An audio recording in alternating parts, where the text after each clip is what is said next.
Good morning, जय Shri Krishna. Sit down. बच्चों, आज मैं आपसे आपके लक्ष्य के बारे में जानना चाहती हूँ कि आप लोग अपने जीवन में बड़े होकर क्या करना चाहते हैं। आप किस लक्ष्य को लेकर अपने जीवन को सफल बनाना चाहते हैं। श्रद्धा, आपसे शुरू करते हैं।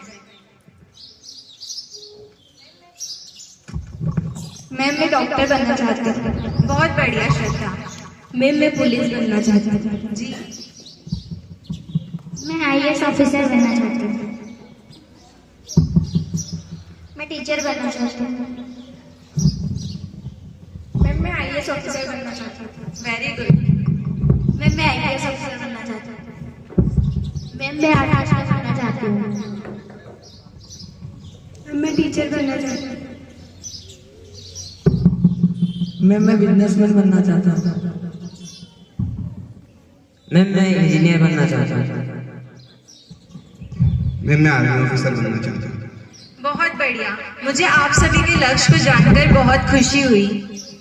मैम, हम अपने लक्ष्य को किस प्रकार प्राप्त कर सकते हैं? हमारा पढ़ाई में फोकस नहीं हो पाता है।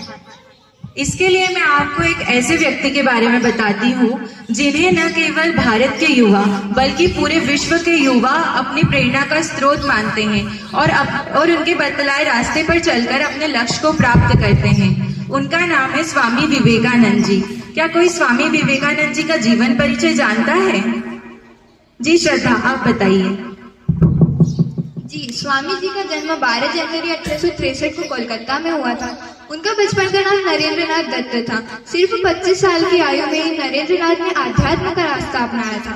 आध्यात्मिक रास्ता अपनाने के बाद नरेंद्र नाथ को स्वामी विवेकानंद नाम से जाना जाने लगा था। 9 दिसंबर 1898 को गंगा नदी के किनारे बेलूर में रामकृष्ण मठ की स्थापना की थी। स्वामी विवेकानंद ने 4 जुलाई 1902 को 39 वर्ष की कम आयु में ही अपना देह त्याग दिया था। बहुत बढ़िया श्रद्धा। श्रद्धा के लिए तालियां। इन्होंने अध्यात्म शब्द का प्रयोग किया, तो अध्यात्म का अर्थ क्या है? अध्यात्म का अर्थ है अपने भीतर की शक्ति को पहचानना। स्वामी जी ने अध्यात्म का सहारा लेकर अपने भीतर की शक्ति को पहचाना और अपनी 5 इंद्रियों पर नियंत्रण प्राप्त किया, जिससे कि आज हम उन्हें एक महान व्यक्ति के रूप में जानते हैं। मैम, हम अध्यात्म को अपने जीवन में कैसे अपनाएं और उसके द्वारा हम हमारे लक्ष्य कैसे प्राप्त करें? अध्यात्म को अपने जीवन में लाने के लिए हम ध्यान और योग का सहारा ले सकते हैं। ध्यान से हमारे सोचने समझने की शक्ति बढ़ती है और पढ़ाई में हमें कंसंट्रेशन करने में भी हेल्प मिलती है। और योग से हमारी शारीरिक शक्ति बढ़ती है। जैसे आपको आर्मी में जाना है तो इसके लिए आपको फिजिकल स्ट्रेंथ की जरूरत होगी, जो कि योग से आएगी। स्वामी जी को इन सभी चीजों का ज्ञान कहाँ से मिला और उनके गुरु कौन थे? क्या कोई उनके गुरु के बारे में जानता है? मैं बता सकता हूँ। जी बताइए। स्वामी विवेकानंद जी के गुरु का नाम श्री रामकृष्ण परमहंस था। स्वामी विवेकानंद जी ने अपना जीवन अपने गुरु को समर्पित कर दिया था, इसलिए सभी स्वामी विवेकानंद जी को अध्ययन सिद्ध, महात्मा एवं सिद्ध व्यक्ति के रूप में जानते हैं। बहुत बढ़िया गणेश। गणेश के लिए तालियां।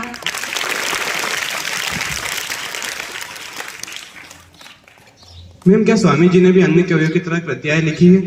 जी, स्वामी जी ने भी बहुत सी कृतियां लिखी है। क्या कोई उनकी कोई कृति का नाम बता सकता है? जी हाँ, मैं जानती हूँ। जी बताइए।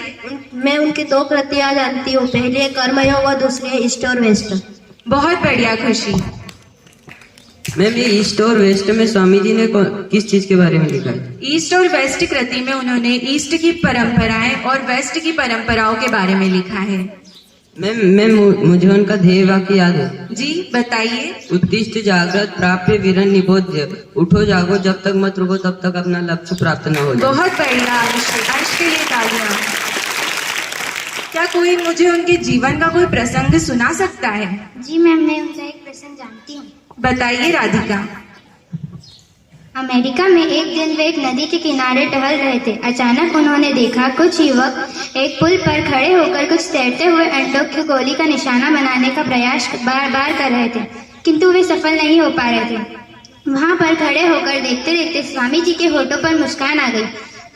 उन युवक में से एक युवक ने उनको चैलेंज करते हुए कहा कि यह काम जितना सरल दिख रहा है उतना नहीं है। जरा देखें तो आप कैसा निशाना लगाते हैं। स्वामी जी ने बिना झिझक बंदूक ली और एक के बाद एक 12 गोली का निशाना बनाया।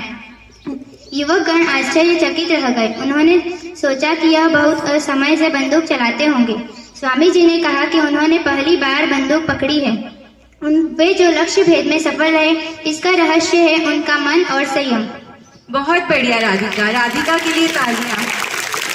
राधिका ने जो हमें कहानी सुनाई उससे हमें यह पता चलता है कि यदि हम हमारे मन पर नियंत्रण रखें तो हम हमारे लक्ष्य को किसी भी हालत में प्राप्त कर सकते हैं। तो सोनल, अब आपका डाउट क्लियर हो गया?